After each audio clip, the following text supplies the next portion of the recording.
is up. I'm here at Signature Brew ahead of the Palm Reader show tonight with the lovely Josh Mckeown, who's very kindly lent us some of his time this evening. So, without going down this route like too much, because there's probably only a handful of people / probably only Sam Lees who will be interested in this. Since we're both from the small town of Woking, I kind of wanted to talk to you about like the early days of like your musical endeavours. So like Open the Skies, but then taking it back to, it was Cult of Personality, right? Yeah, it used to be called Cult of Personality, yeah. Were you big like Living Colour fans? Or was Not it... at all. It was called that before I was even in the band, so it wasn't, as far as I was aware, it was like, they went around school with like a couple of names on a bit of paper and they're like, which one do you prefer? And like people were like tallying up which one they preferred, and Cult of Personality won.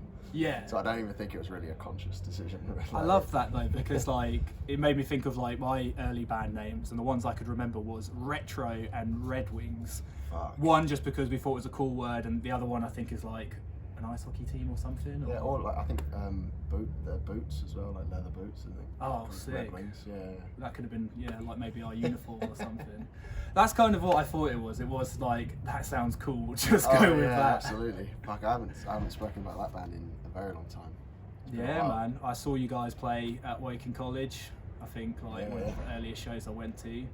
Yeah, it was sick, man. Yeah, I mean, I joined that band when I was like 15. That's it, right? Because I remember like Cult of Personality and Open the Skies. Like you were all like super young dudes. Yeah, for sure. But like by the time it got to Open the Skies, like for me that was like a fully fledged band. Like it was super legit. In terms of being in Woking. Yeah. For sure. We were like, well, we thought we were a band. I guess we were like, we put out an album and it was fine. But well, to put it in like perspective, like Casey, our drummer, he knew who you guys were, but he didn't know it was you. Yeah, literally, we were talking about like your old bands. We were just like hanging out, and we were like, "Oh yeah, Josh used to be in Open the Skies," and he was like, "Nah, fuck off." And he knew like All Forgotten as well. It was mental. Holy shit! So shout out All Forgotten. Yeah, 100%, man. And yeah, it did stretch pretty far because like I remember being like super inspired by it all, seeing like you guys and All Forgotten and shit, what's Meaden's old band?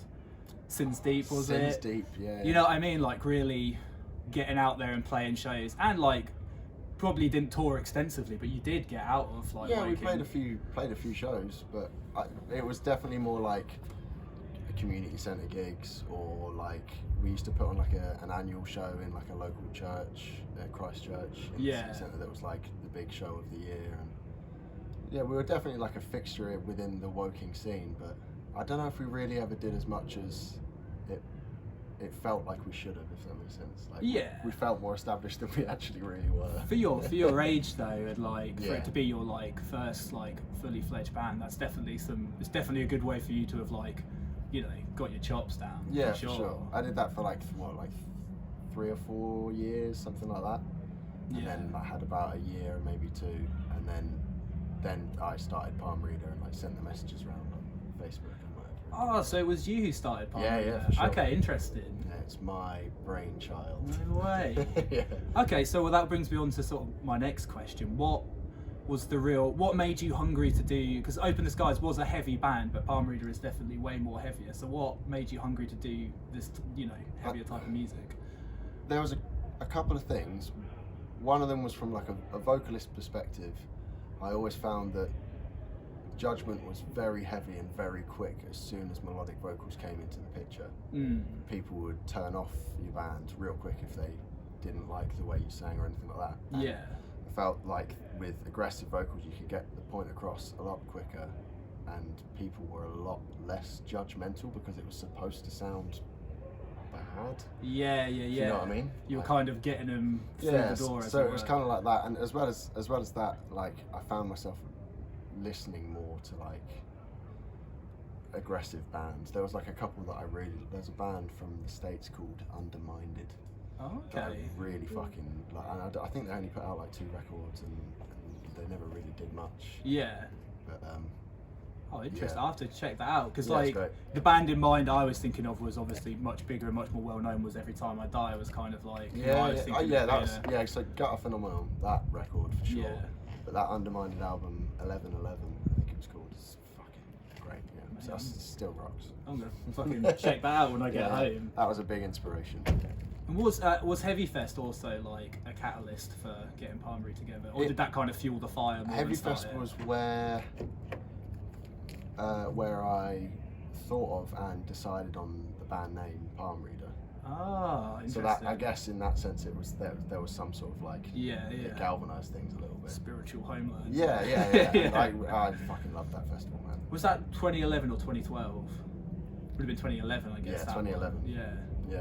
Because the first time I went was 2012, and me and Justine kind of had like a similar experience. I think at that point we'd already started talking about doing ETS, but I don't know. There was just a wealth of bands around at that time, like Bastions and Veils. And for sure. But everyone was. There was like in the wake of Gallows, really, wasn't it? It was like that. It really helped push forward that style of aggressive emotion. I suppose it was. Yeah, it really helped. That was another big one for us as well. Not me personally. I was never really a big Gallows fan, but I completely appreciate what they did. And like some of it I get, but it was always a bit too scrappy for me. I always preferred things to be a bit more like. Not even tight, but just a bit. Yeah, but like, I mean, obviously melody is a big part of like your guys' sound, so that. And with Gallows, I don't think that's really was ever on the agenda. Yeah, maybe not. I don't know. It just never really hit with me. With like it really hit with Sam. That was a huge one for him. Yeah. Like a massive band for him, but yeah, not for me.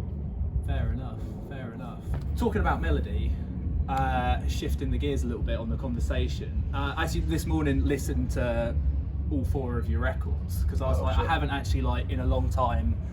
Like I'd listened to tracks off Bad Weather I think like last year, but I hadn't like listened to every record like from start to finish in a very long time. And in my head, I kind of thought you guys had gravitated more away from like the abrasive, chaotic stuff more than you actually have. They're like the progression in your sound is like so natural. Like I was expecting to go back to Bad Weather, listen to it as a full record, and be like, "Whoa, they've changed!" And like, I mean, you guys obviously have progressed, but like, but it was never really been a conscious decision. No, like at any point, not even from the beginning, even really, like writing aggressive music. But it was just like we kind of started the band with the whole thought process of no one's putting out the songs that we want to hear, so we should probably just write them. Yeah, and that was it. Like.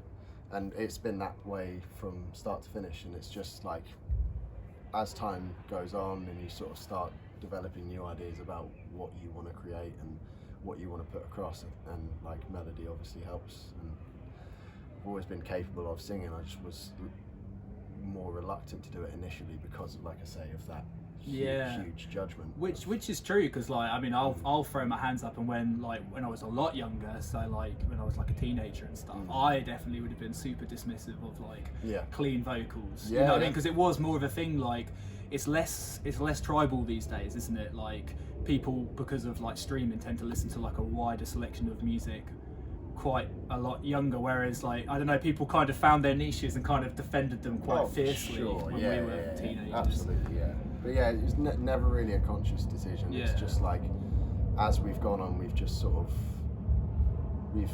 of pushed out in one particular direction, like creatively, and been like, well, that sounds good, and just sort of eventually just explored different avenues of our sound and pushed things a little bit further in whatever way we want.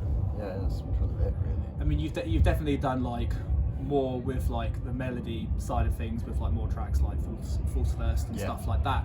But if you were to say do like a record or an EP that was slightly more abrasive, it wouldn't be like, it also wouldn't be weird. You know what I mean? It's like all those elements are still there on like Stay Down and Hold Release and stuff. Absolutely, you know?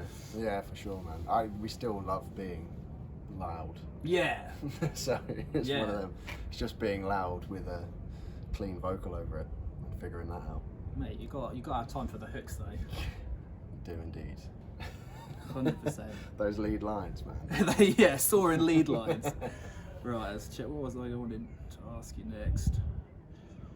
Oh yes, actually, I'm very excited to ask you this. So, I guess it's an obvious assumption that you write all the lyrics, but am I also right in thinking that you play a hand in like quite a lot of like writing a song from the beginning? Like, A Bird and Its Feathers is initially your song, right? Like, yeah, the vast majority of it got fleshed out in the studio, and with like me and Andy fleshed it out a little bit beforehand, and I had the basis of the song. yeah. But ultimately, the majority of A Bird and Its Feathers specifically is like me. Yeah. It's all my sort of stuff. So I'm interested to know then, because I think Andy was the person who told me that. How do you present the song to the band? Because you play a little bit of guitar, right? Yeah, a bit of guitar, a bit of bass, bit of guitar, whatever it takes to get the song down, really. Yeah. I can play a bit of drums, or I can certainly program drums, right? Yeah. I understand the mechanics of it and how impossible certain things are, so like I can program them. I definitely can't play them to the extent that I can. Yeah. You just put in fucking like crazy unplayable fills. Exactly. Play that, man. Or everything 1 2 7, just forget. Yeah. But no, yeah, I try not to write too much. I try to just get like a skeleton of a song or an idea. Yeah. Present it. Like there's plenty of bits throughout the record aside from A Bird and Its Feathers as well. That's come from me. It's all like a fair amount of Hold Release as well is musically coming from me as well. But it's not like I've written a song at home and then I bring it to the band. It's usually like I come up with an idea. That Hold Release, to be fair, we wrote a fair amount of that in the practice room, which isn't how we do things anymore. We used to. We used to write everything in the practice room, and now we tend to demo songs and figure things out beforehand and do it that way. Okay. So with Hold Release, like what did the bare bones of that sort of sound like when you kind of presented it to the band? Like, 'cause that's interesting. That's not a song. You know what I mean? For some reason, I thought like the kind of slower songs might have been more the ones that you were like heavily like you had more of an input on. You know? Yeah. It was. I was playing. There was me, Sam, Andy, and Dan in the practice room, and I was playing bass. Yeah. To sort of like get ideas across and show them like where I wanted things to go. But it was collaborative, but a lot of it was driven from me. Yeah, you had the source idea. Yeah. Like, and it sort of stemmed initially from to be fair, as if like kind of how the song plays out from the beginning, like with the guitar part, and like we just like slowly built it. Yeah. Mosquitoes. Summer's coming. We're gonna get some bites. It was one of those, quite organic, to be fair. And it's just those little ideas that like would, without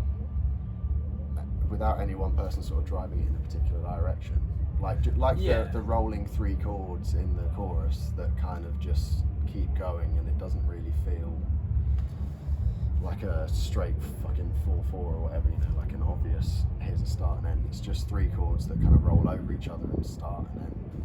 But yeah, it does kind of like listening to it, you do kind of feel like it's disjointed in a good way. Yeah, you know kind of what I like mean? washy and like yeah. That's the idea, and that was from me. And there's like little ideas like that technically it's like, yeah, I wrote that, but realistically, in that scenario, we were all together. Yeah, it kind of takes like all of you to like bring it to life, because like I through just knowing you guys over the years, heard the way you record. It's like, yeah, you really do go into the studio sometimes with like the bare bones of the song and kind of create it there, which I guess is so. But I mean, like I know like Andy and probably yourself kind of go, fucking hell, it must be quite like a lot of pressure doing that. Oh, it's so stressful. But it's got to be an integral part of your sound. You know what I mean? Yeah. I don't know if you'd come up with the same ideas if you did it any other way. Yeah, I don't know either, and I'm kind of scared to try anything else. Yeah, because for us, like for example, we like, and it's just because of the type of music we make. We go in and everything's like more or less to the note, exactly the way it's going to be. You've got it there ready. Like. But I honestly don't think that would work for you guys with all the different like. Because it's always, even after we've recorded it as well, and like how we play stuff live and the ideas, like it's never as it is exactly on record. No. There's always bits that are changing, and that like we're always willing to experiment and like push it a little bit further if we can, and be like, what can we add to this to make it kind of cool? Like I guess we're just we've got like musical ADHD or something. Yeah. Oh man, do I definitely say that about Andy, no doubt. Dude's fucking changing the strings on his guitar like midway through a fucking song or something. Like I don't know. 5 minutes before stage time. Andy, what are you doing? Just resoldering my entire rig. Life. Yeah, man. Yeah, but I think it's awesome that you guys do that, and particularly like in a day and age as well, where like studio time is precious, and it's not like any of us are like working on like a never-ending budget to, you know, go in and write a record in the studio. I mean, Sleepless was the longest we spent in the studio, and that was like 3 weeks or just under. Yeah. Everything else, every record before that was 2 weeks, and that was it. Yeah. Like everything in 2 weeks.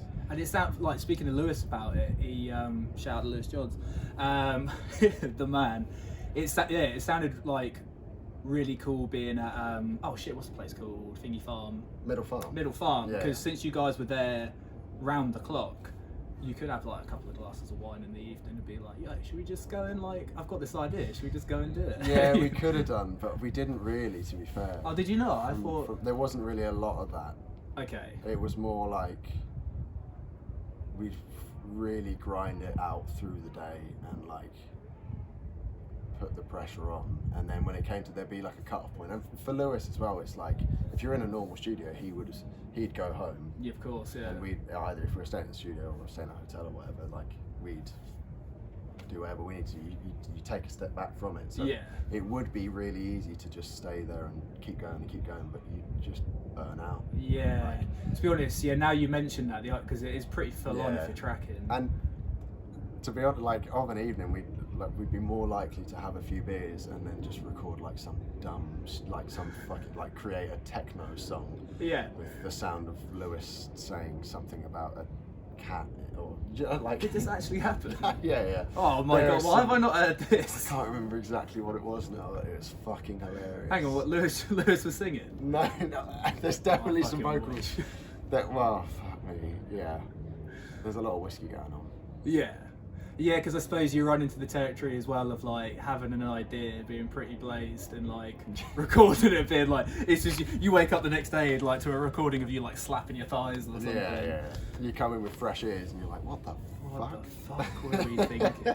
So in hindsight, is it an experience you'd do again, or would you do something where you do your 9 to 5 and then kind of take yourself out? I'd love to do Middle Farm again. Yeah. I would absolutely. It's the best recording experience we've had. And the record turned out wicked as well, so absolutely. you can't knock the results of it. I mean, it very nearly broke me. Yeah. But like, yeah, because I think like maybe half the record was written vocally when I went in. The rest was like, I had like a couple of ideas, but even like there was a couple of songs that weren't even really finished. Man, I don't know how you deal with that kind of like. I'd be so worried about writing something. Yeah, I was. But, yeah, okay. I was terrified. The fear was there. Yeah. Oh, I'm not fucking fearless. Yeah. I'm human, man. It's fucking terrifying, but you kind of have to put a bit of faith in your ability. Yeah. And a bit of faith in. Shit always works itself out. Yeah. Well, maybe it's something that works well for you, putting yourself in that kind of. Yeah. It might work better if we didn't do that. I don't know, but it's just the way it happens. Yeah. Because we're always tinkering right up until the last minute, so it's like. Yeah. We find it very difficult to put something down. Well, the lyrics on the fucking, on Sleepless are amazing, so obviously. Appreciate that. Obviously worked for you. On the topic of lyrics. Yes. Obviously, well, I say obviously. I assume like. They're all very personal to you and taken from your life experience, like your lyrics, or at least how you, to some extent, life experience and certain things you view in the world. Yeah, it's by no means like a storyline, or like it's. Or to be fair, prior to Sleepless, it was always like driven purely through personal experience. Yeah. And or not even like personal experience, but or just like. My perspective. Yeah. So on Sleepless, I tried to move away from that and write songs about things that, because there's enough fucking straight white males shouting about. Do you know what I mean? Like, yeah. You don't need to hear that perspective. Yeah. Really. Yeah. So like, I don't need to add to that too much more. I don't think. And also like. For both of us, we're getting older as well and stuff, and like obviously you still have shit that pisses us off and that, but like some of the things that you may have been angry about 10 years ago, maybe not so much anymore. Yeah, and it comes from a different place now as well. It's not necessarily. I've learned that it's not the sound that comes across as aggression isn't necessarily being angry or aggressive. It's just emotionally intense. So you can draw from any emotion and still be intense. It just depends how you deliver it, and that's something that really helped me through Sleepless. Was like, I mean, like Willow's written about a mother losing a child, like well, whether or not it's like very early on after birth or a toddler or whatever it is. It's about a mother losing a child essentially, and that's obviously not something that I've got any experience in. No. It's just something that. But you're viewing like struggles and stuff outside of your worldview. Yeah, so like someone told me a story about a friend of theirs that they saw, just like by chance, that they like an old school friend or something, and they were like, "Oh, what are you doing here?" And it's like, "Oh," and they got into a conversation, and it turned out that she'd recently lost a newborn baby. Yeah. And like. It just like the thought of that situation alone, like just fucking, it didn't strike a chord, but it like hit me. Yeah, you can. Yeah, It's it's just, like even though you can't totally imagine what it is like to go through that, you can empathise and Yeah, it was just like I felt like I was like I haven't heard any bands say anything about anything like that. And like it's not like I was trying to like capitalise on like an untapped market. No. Like that kind of shit's not. No, I get you. I mean, But it's like it felt like you don't need another song about like how the government's fucking us over. Yeah. Although. I mean, we're all just very well aware of it. I'm gonna keep writing them. Yeah. Like, it's kind of it just happens. Yeah. But yeah, there's plenty of tracks on the album that are like not about anger, like a Bird and Its Feathers. It's not an aggressive song, but it's about love. Yeah. From any angle, really, but ultimately like a positive one. Yeah. Dark but positive, and like so it's it was an experience, and it was an exercise in expanding my lyrical horizons. Yeah. Oh, interesting, man. Yeah. Trying not to be the same fucking just on a loop. Yeah, I totally understand that. You do, you get older and you've been doing like the band for a while, and you just kind of, you want to expand your musical horizons and your worldview. Like you say, like you know, we all, both you and me, for the most part, obviously come from like a pretty nice area of the world and found it pretty good. So it's like, you kind of want to look outside your world and maybe touch upon not wanting to capitalise on it by any means, but like just sort of saying that you see these other things going on, and they're either upsetting or make you angry as well. I think it's important for people to hear songs that strike a chord with them unexpectedly as well. That it's not like I'm going to listen to this band because I know that they come from this particular angle, like they're engaged politically this way, or like totally. I think I've always really enjoyed it when a random lyric from like is fucking like track 7 or 8 on a record, all of a sudden. What were you guys? Do you know what the correct parking there is? It doesn't really say, it just says registered. In all the system. Why not, eh? Alright, safe. Well, I'll see you guys in there. No worries, man. Shout out to that guy. Yes. What are the topics of lyrics? Yes. You were expanding my lyrical horizons. Expanding your lyrical horizons. I seem to think that was one of the last striking a chord, keeping the lyrics like not necessarily vague, but not having like, obviously you guys have like, political beliefs that you align yourselves with, but you're not making like, it's not like the be all and like it's not what sums the band up. We're not trying to sell t-shirts with our political opinions. No. And I don't mean that as a slight against any band that is using their politics as like their vehicle for. No, but I mean you're probably like, I mean I am definitely trying to be much better, and it's hard not to be these days, like more up on things with the fucking stuff that's going on. But I feel you're probably in a better like place to like comment on stuff, but I feel I'm not like advised enough to kind of really make a comment on it. So I feel like if you're doing that, that's totally fine.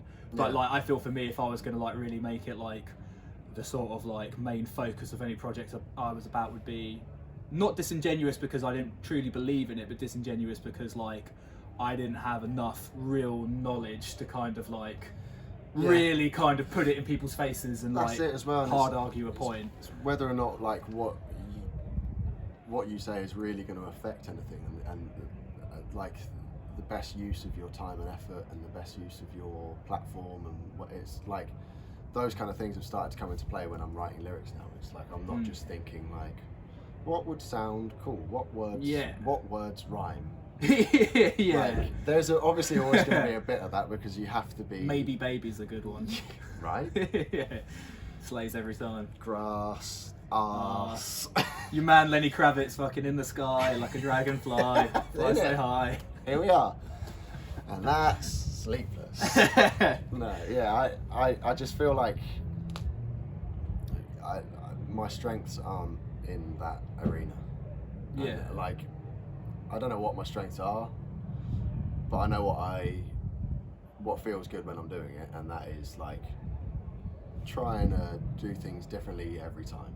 Yeah. Trying to do things and trying to make a positive impact, and not in a necessarily like an obvious way, not being like, this song is so that you think this thing. It's like almost leaving like little Easter eggs in there for people, because I grew up listening to albums and like finding meanings and finding lyrics in songs and finding meanings in those lyrics, and then not even necessarily that being like the subject matter of that song or what they were trying to put across, but like I've got so much joy from that as I was growing up, that like I'm sort of trying to do a similar thing, and like leaving things a little bit vague and like not telling people what to think. Yeah. But like, I don't know. I totally get that, because I've been, you know, the same like growing up as well. Like I love like a set of lyrics where you take your own meaning from it. You know, you can't, you think you understand what the song's about, but it might be about something completely different. Oh, but yeah. I've had that like throughout my life, and I'm sure you have as well, where like you have like a certain record that gets you through like a certain period of time because the lyrics really relate to you, but they might not really though. It's probably about some situation so far removed from what you're experiencing. Like it could even like just be the fact that it might not even necessarily be the lyrics, it might just be the delivery and then the feel of the music. Like the vibe of the music is what you're feeling, and the delivery of the vocals is like how like you would say what you're thinking. And you might not even necessarily be tuning into the words. It's just like there's so much more to what we do. Yeah. And a perfect example of that is the ending of A Bird and Its Feathers. I mean, literally, like every time without fail, I listen to that track, like goosebumps. Like it literally just hits that. No matter how many times you've heard it, or like if you're just hearing it in like in passing or whatever, it has that effect on me. And yeah, it's like you say, you want to strike a chord. You know, it's not necessarily like you're not saying something necessarily out loud that's like, I relate to that. It just, I don't know. It's without being too cheesy, it's primal. You know what I mean? For sure, it's a feeling. Like it, or no, it might not even be a feeling. It's just like there's an energy there. There's something. It's all fucking vibrations, man. Yeah, it's true. That mate, like the drop comes in, the fucking slide guitar, and then you're fucking saying "I love like you." It's just like the build, but there's the timing on that as well, because it's like it is just in 3/4. It is just 1 2 3 1 2. Is this what once it's dropped into the like the end? Yeah, the whole song is just 1 2 really? 3 1. But I wrote it so that it like feels wonky. Yeah, because every time, still to this day, I'll be like listening to it and I'm trying to air guitar, I put like a push in there to like make it feel weird. But if you count 1 2 3 1 2 3 the whole way through it sits. Oh, I'll try that next time. Tap your foot or something. Because I've definitely I'll be like listening along, going like. That was one part. Where is it? There's one bit that I presented to the band, and they were just like, "That doesn't sound right. I don't think you've done that properly." And I was like, "No. Get your calculator out. Trust me. I know that I'm playing your instruments and telling you what to do, but this will work." Yeah, it's a science. Yeah. It's mental. Have you ever had a tool? Yeah. That's where Palmer is going. Yeah, I fucking It's gonna be fucking Alright. 20 years before your next record. Yeah. 20 years before we start making wine. Yeah, it's only a matter of time. It happens to every band. Shout out Maynard. Know you're watching, bro. Of course he is, man. You know, he's always tuning in. Anything you're doing, and a firm fan of Pull Up a Pew, even though it's not even a thing yet. He knows it's coming because he's thinking in the future. So to end up on, I thought it'd be nice to kind of reflect on the Sleepless shows last year, because they were Yes. phenomenal, really. They were like, I mean, obviously you'll have a whole different experience of it, you being the one playing it, but Yeah. that, I mean, the Nottingham show looked just as spectacular, but the London show, which I was at, was just like insane, man. Yeah, like yeah. the energy that night. I know this all sounds like such cliche shit, but I'm being so genuine when I say this. It I was like appreciate it. like next level. You know what I Yeah. mean? I felt like it. And it was like Sure. for Sleepless, but for all the shit you played that night. Yeah. Like, and obviously using shit in a It was nice term. super emotional, like the Yeah, whole way I bet. through, and not in like a I'm gonna cry because it's emotional. Just like you could, it felt like it meant something. Yeah, mad Like to adrenaline. I bet. everyone. Like it wasn't just like this means, because a lot of the time when you're performing, you're like into it, and it's like this means something to me. So you display that in hopes that they might see what it means and maybe look into it. Yeah, Right. totally. Especially as you're starting out, but like, especially at that London show, Nottingham was fucking amazing as well, but London was another level. Yeah. For sure. It was just, it felt like everyone was kind of there and they were behind us, and it I don't know, it was bizarre, man. It was like climactic almost. It was. That's what I was kind of, because I know you guys obviously had the super like ongoing bad luck that day of the getting fucking robbed just before the show. Yeah, man. And I mean, obviously I knew you guys were like so bummed out about that, and you know, rightly so. Yeah. But I had a feeling, like I was like, I just know no matter what, as long as you fucking manage to cobble together the gear, it's going to be a fucking Yeah, man. And ridiculous show. in a weird way, I think that kind of spurred us on. Yeah. And it brought a different energy to like we were like fucking out the gate, like let's fucking fuck those guys for stealing Well, our shit. Like, at that point, probably just like I just don't, in a positive way, I just don't fucking care anymore. yeah, like, it can't get fucking worse. Like, Yeah. that was kind of how it felt. And yeah, I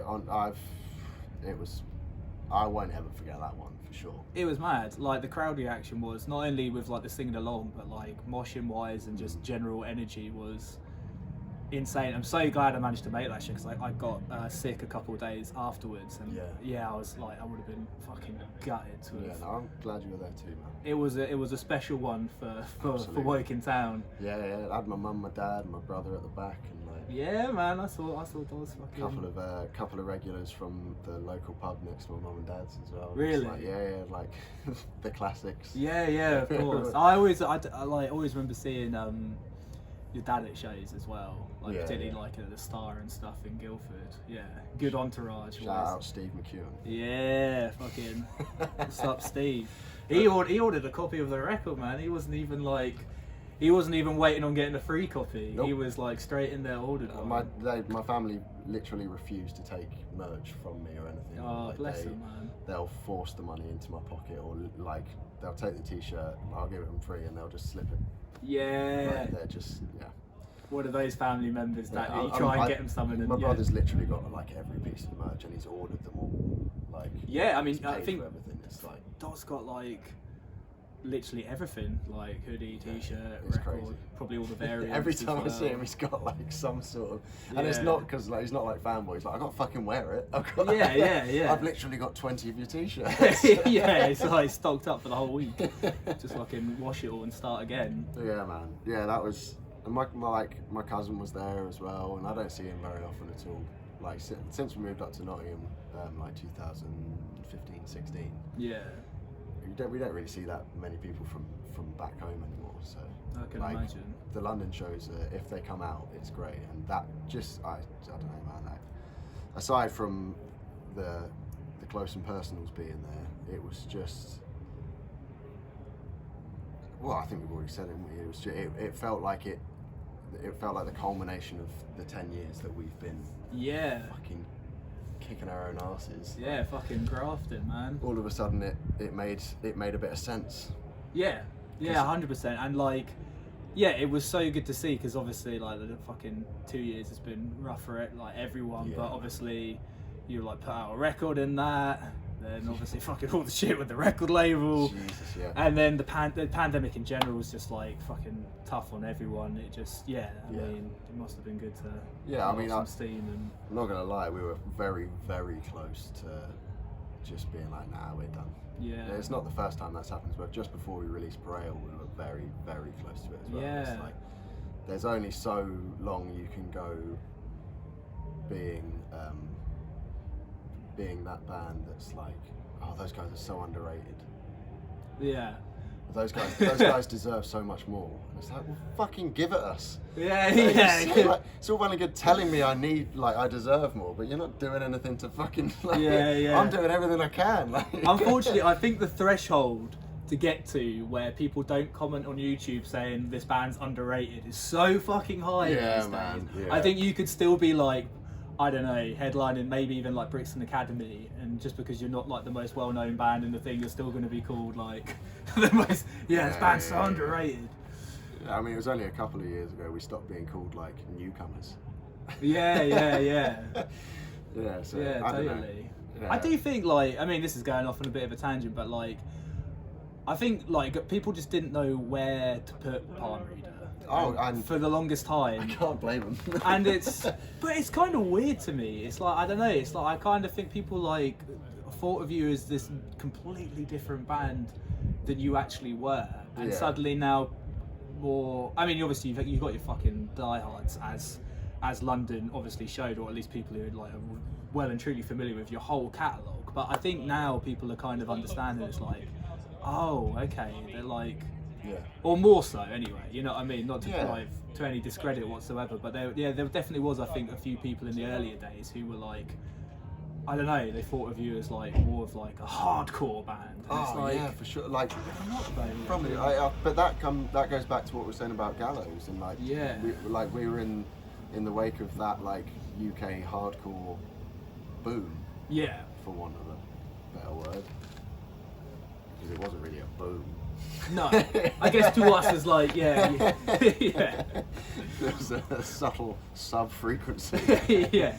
But yeah, like, so, and we came out around, I guess visually, because we were like really like aggressive on stage, and like we were like technically a hardcore influenced band. Yeah, for sure. I mean, don't get me wrong, it's definitely part of your And sound. it made sense, but when we'd be put on bills with hardcore bands, and we'd be like the soft band. Yeah.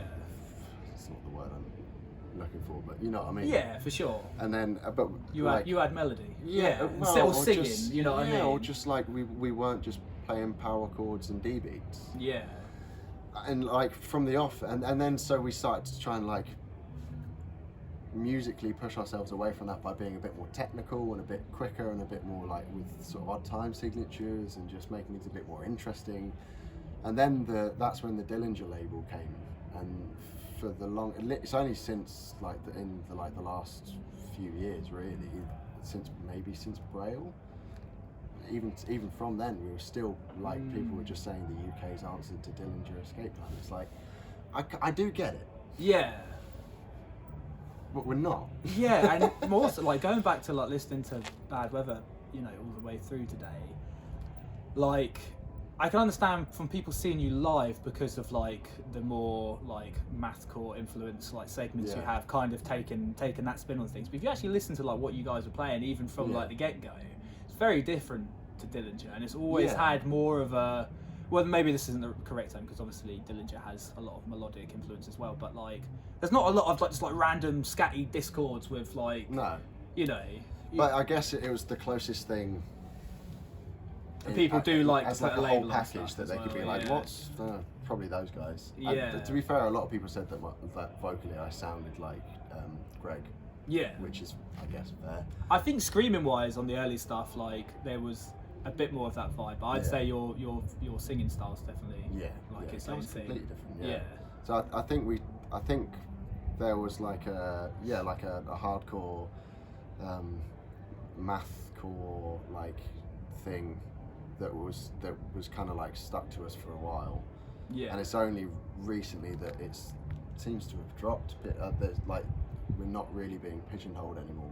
There is just like, it's just, oh no, that it's just palm reader. It's just like very individual with what we're trying to do, and people I think seeing that a little bit more now, and that it wasn't just we weren't just sort of doing that then, and then it's like we've been doing it the whole time. We've just you never changed gears. We've just expanded what we're doing. I think the people who like, obviously generalising a bit, but more like maybe into like going to like Roadburn Fest and being into stuff like more of a post-rock background, and finally like, you know, because of those like earlier labels you had, and now have like been able to kind of get away from it, going like, oh hang on, actually like I'm fucking well into this. Because I think like, I mean, a lot of the bands you would have been playing with in the early days probably like don't exist anymore, so you've outlived them all. Honestly, like the vast majority of bands that we've played with, if not all of them now, we've spent a bit of time trying to think of any bands that we played with over the last 10 years that are still about, and it's like, the list is minimal. They fucking, I mean, Bastion's come back, so that's one. That's it. They're here. Yeah, you didn't quite kill them. Back on the fucking grid. Hell yeah. Thanks for showing up. But yeah, no man, they dropped off. Yeah, and I think like, obviously not that helped, but like since you guys were like, oh no, we're just doing our thing, and like we're not trying to, not that any of those bands were necessarily trying to capitalise on the scene that was happening right then, but like you were doing your music because you loved doing what you were doing. For sure. They happened to be the bands you were playing with, and we've always just rowed our own boat. Yeah. And that's it. Yeah. We've never shouldered the burden of a genre or anything else. It's always just been like, this is what we're doing. This is it. Like, we're just going to keep doing this. Yeah.